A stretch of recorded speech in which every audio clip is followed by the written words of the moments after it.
देखें जी, अब part number 9 है। तो पहले इसको पैराबोला की स्टैंडर्ड फॉर्म में कन्वर्ट करना है। वो स्टैंडर्ड फॉर्म कौन सी थी? ये वाली, y minus h square is equal to 4ax minus x minus h, ये y माइनस के है। ठीक है, इस फॉर्म में या फिर जो भी फॉर्म बनेगी, हो सकता है ये वाली फॉर्म बन जाए, x माइनस एच का whole square is equal to 4ay minus k. इनमें से कोई एक फॉर्म बनेगी। और यहाँ पे नेगेटिव साइन भी हो सकता है, यानी यहाँ पे पॉजिटिव साइन भी हो सकता है, नेगेटिव भी। इसी तरह इधर भी पॉजिटिव भी हो सकता है, नेगेटिव भी हो सकता है। अब इसके अकॉर्डिंग हमने बना लेना है। इसके लिए करना क्या पड़ेगा जरा देखिए, लेफ्ट हैंड साइड पे जो कंप्लीट स्क्वायर है, y माइनस के का होल स्क्वायर, ये x माइनस एच का होल स्क्वायर, ये स्क्वायर कंप्लीटिंग मेथड आपने 10th क्लास में सीखा था, फर्स्ट एक्सरसाइज में। 10th क्लास की जो फर्स्ट एक्सरसाइज थी मैथ की, उसी में अपने स्क्वायर कंप्लीटिंग मेथड सीखा था। अब देखें स्क्वायर यहाँ पे किसका कंप्लीट होगा, अब ये हमने डिसाइड करना है, x का कंप्लीट होगा या y का कंप्लीट होगा। तो ये बात याद रखनी है कि स्क्वायर उस वेरिएबल का कंप्लीट होता है जिसकी पावर 2 भी मौजूद हो और पावर 1 भी मौजूद हो। तो ऐसा वेरिएबल यहाँ पे y है, y की पावर 2 भी है, y की पावर 1 भी है, इसलिए y का स्क्वायर कंप्लीट होगा, x का कंप्लीट नहीं हो सकता। ठीक है, तो मैं पहले इसको रीअरेंज कर लेता हूँ, और रीअरेंज करके मैं इसको लिखता हूँ x प्लस 8 को मैं यहीं पे रहने देता हूँ, और ये सब कुछ उठा लो तो शिफ्ट करता हूँ तो बनेगा y स्क्वायर माइनस 2y। अब स्क्वायर कंप्लीट करना है, तो स्क्वायर कंप्लीट करने के लिए y का जो कोएफिशिएंट होता है, इसके हाफ का स्क्वायर ऐड करना होता है दोनों साइडों पे। ठीक है, अब y का कोएफिशिएंट है 2, तो 2 का हाफ क्या बनता है 1, तो 1 का स्क्वायर हमें दोनों साइडों पे ऐड करना होगा। तो ये 1 का स्क्वायर मैंने 1 का स्क्वायर यहाँ भी ऐड करूंगा, 1 का स्क्वायर 1 ही होता है, तो यहाँ भी ऐड किया और इस साइड पे भी ऐड किया, यानी दोनों साइडों पे ऐड कर दिया। अब ये स्क्वायर कंप्लीट हो चुका है, और ये बनता है y माइनस 1 का होल स्क्वायर, और ये बनता है x प्लस 9, या फिर रीअरेंज करके लिखें तो y माइनस 1 का square is equal to x plus 9। ठीक हो गया? अच्छा, अब जरा देखें तो एक दफा फिर जो अभी जो क्वेश्चन मैंने मिटाया है, फिर वही वाली फॉर्म, उसी फॉर्म में हम कन्वर्ट कर देंगे। और उस फॉर्म में कन्वर्ट करने के लिए फिर हम इसको ऐसे लिखेंगे, ऐसे लिखेंगे कि this implies y square is equal to capital x. ठीक है, क्योंकि यहाँ पे सिर्फ एक्स है ना, एक्स के साथ कुछ भी मल्टीप्लाई नहीं हो रहा। तो जब इसको हम ट्रांसलेशन ऑफ एक्सेस की फॉर्म में लिखेंगे तो लिखेंगे y square is equal to capital x. जबकि वाई किसके इक्वल बना, ये कैपिटल वाई, ये बनता है स्मॉल वाई माइनस 1 के इक्वल। तो यहाँ पे लिख दें where where capital y equals to small y minus 1 and capital x equals to किसके इक्वल है, स्मॉल एक्स प्लस 9 के इक्वल है। तो capital x equal to small x plus 9। ठीक है, अब ये वो पैराबोला है जिसकी वैल्यू, जिसके लिए डायरेक्ट्रिक्स, फोकस और वर्टेक्स हमने फाइंड करने हैं। इस पैराबोला को इक्वेशन 1 का नाम दे देते हैं, और ये जो नया पैराबोला बना इसे 2 का नाम दे देते हैं। अब पहले जो पैराबोला 2 है उसका वर्टेक्स पहले हम फाइंड कर लेते हैं, जब उसका आएगा तो पैराबोला 1 का वर्टेक्स इजीली आ जाएगा। तो देखें जरा vertex of parabola 1, vertex of parabola, sorry parabola 2। जी मुझे बताएं पैराबोला 2 का वर्टेक्स क्या आ रहा है? ये नूर, क्या बन रहा है इसका वर्टेक्स पैराबोला 2 का? 0 0। यस, 0 0, क्योंकि यहाँ y में से भी 0 सब्ट्रैक्ट हो रहा है और x में से भी 0 सब्ट्रैक्ट हो रहा है। तो वर्टेक्स इसका बनता है 0 0 0 0 इज वर्टेक्स ऑफ 2। ठीक है, तो जब 2 का वर्टेक्स 0 0 है, तो अब फिर 1 का वर्टेक्स क्या होगा इस पैराबोला 1 का? इसके लिए पहले देखें ये 0 और ये 0 ये किसकी वैल्यूज हैं? ये वैल्यूज हैं क्योंकि 0 0 इज वर्टेक्स ऑफ 2, पैराबोला 2 का वर्टेक्स है, तो ये 0 और ये 0 जो है ये कैपिटल x और कैपिटल y की वैल्यूज हैं। तो this is capital x and this is capital y। ठीक है, अब हमने तो वर्टेक्स फाइंड करना है पैराबोला 1 का, तो हम क्या लिखेंगे, यहाँ पे मैं लिख देता हूँ capital x equal to 0 and capital y equal to 0। अब कैपिटल x और कैपिटल y की वैल्यू वापस लौटा दें। कैपिटल x की वैल्यू क्या है, ये लिखिए स्मॉल x प्लस 9, तो ये लिख दिया small x plus 9 is equal to 0, तो यहाँ से स्मॉल x की वैल्यू आ गई माइनस 9।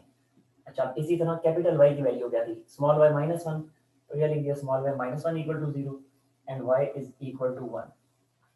तो अब यहाँ से वर्टेक्स क्या बना फिर पैराबोला 1 का, तो वर्टेक्स ऑफ पैराबोला 1 इज क्या बना, इज -9 1।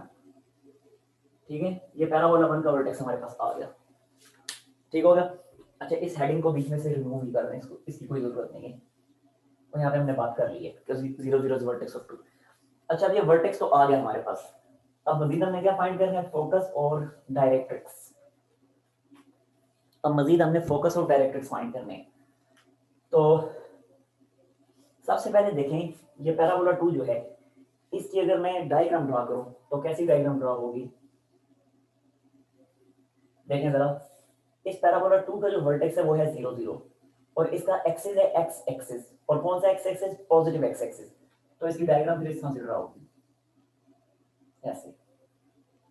ठीक है, तो जब इसका एक्सिस ये बना, तो अब यहां से अगर हमें फोकस और डायरेक्ट्रिक्स चाहिए तो देखें डायरेक्ट्रिक्स फिर इस तरफ बनेगा ना, इस तरफ अगर बन रहा है फोकस जो कि है A0, तो डायरेक्ट्रिक्स फिर इधर बनेगा इस जगह पे। और इस डायरेक्ट्रिक्स की इक्वेशन क्या बनती है, ये बनती है capital X is equal to -a। क्यों कैपिटल X, क्योंकि पैराबोला 2 के लिए मैंने डायग्राम ड्रा की है। यहाँ पे मैं इसकी इक्वेशन भी लिख देता हूँ कि this is y² is equal to capital X। ठीक हो गया।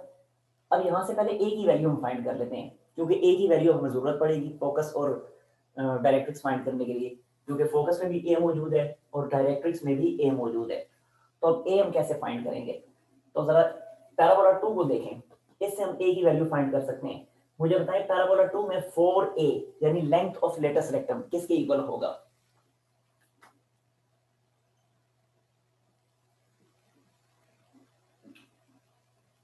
जी मैं बताएं लेंथ ऑफ लेटस रेक्टम किसके इक्वल होगा। x के साथ क्या मल्टीप्लाई हो रहा है, 0 नहीं 0 नहीं 1। 1 1 1 तो यहाँ से 4a 1 की इक्वल आएगा, तो a की वैल्यू फिर क्या बनेगी, वो बन जाएगी 1/4। ठीक हो गया। अब हम आते हैं फोकस ऑफ पैराबोला 2। पैराबोला 2 का फोकस क्या होगा, तो focus of parabola 2, focus of parabola 2 वो होता है क्या, f क्या बनता है a0, और a की वैल्यू हमारे पास क्या है 1/4, तो ये बना 1/4 0। लेकिन ये फोकस किसका आया, पैराबोला 2 का। तो जब पैराबोला 2 का ये फोकस है तो इसका मतलब है कि ये 1/4 जो है ये वैल्यू है कैपिटल X की, और ये 0 जो है ये वैल्यू है कैपिटल Y की। हमें पैराबोला 1 के लिए फोकस फाइंड करना है, तो फिर हम क्या लिखेंगे, अगेन हम लिखेंगे कि x is equal to 1/4 and y is equal to 0। इसका अपने स्क्रीनशॉट क्योंकि मैं यहाँ से मिटाने वाला हूँ। Done sir.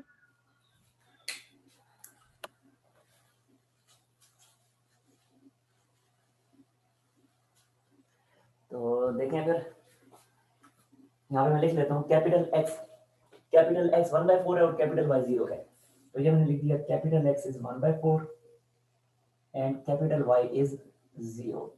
अब कैपिटल X इसकी वैल्यू वापस लौटा दें, वो तो स्मॉल x प्लस 9, क्योंकि हमें पैराबोला 1 जो अभी मैं यहाँ से रिमूव कर चुका हूँ उस पैराबोला 1 के लिए हमें फाइंड करनी है फोकस।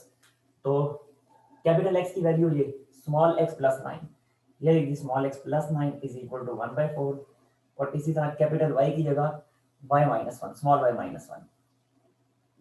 तो यहाँ से y तो डायरेक्टली आ जाएगा 1, जबकि x की वैल्यू क्या आएगी, ये बनेगी 1/4 माइनस 9, तो ये बन गया फिर हमारे पास 4 9 36, 36 माइनस 1 माइनस 35 बन जाएगा, -35/4। तो फोकस ऑफ पैराबोला 1 फिर क्या बना, फोकस ऑफ पैराबोला 1 वो बन गया फिर हमारे पास -35/4 एंड 1, -35/4 एंड 1। ये हमारे पास फोकस भी आ गया। अब हमने फाइंड करनी है इक्वेशन ऑफ डायरेक्ट्रिक्स। तो डायरेक्ट्रिक्स की इक्वेशन हम कैसे फाइंड करेंगे, तो देखिए आपके सामने लिखी है डायरेक्ट्रिक्स की equation, capital X is equal to -a। तो हम फिर क्या करेंगे, एक दफा फिर a की जगह a की जो वैल्यू जो हमने फाइंड कर रखी थी किधर गई, a की वैल्यू ये फाइंड की थी 1/4, वो वहां पुट कर देंगे डायरेक्ट्रिक्स की इक्वेशन में। ठीक है, तो अब मैं क्या करता हूँ, इस तरह करता हूँ कि ऊपर से लिखा रहने देता हूँ, और नीचे वाला मैं साफ कर देता हूँ, असल में बोर्ड छोटा है उसकी वजह से फिर ये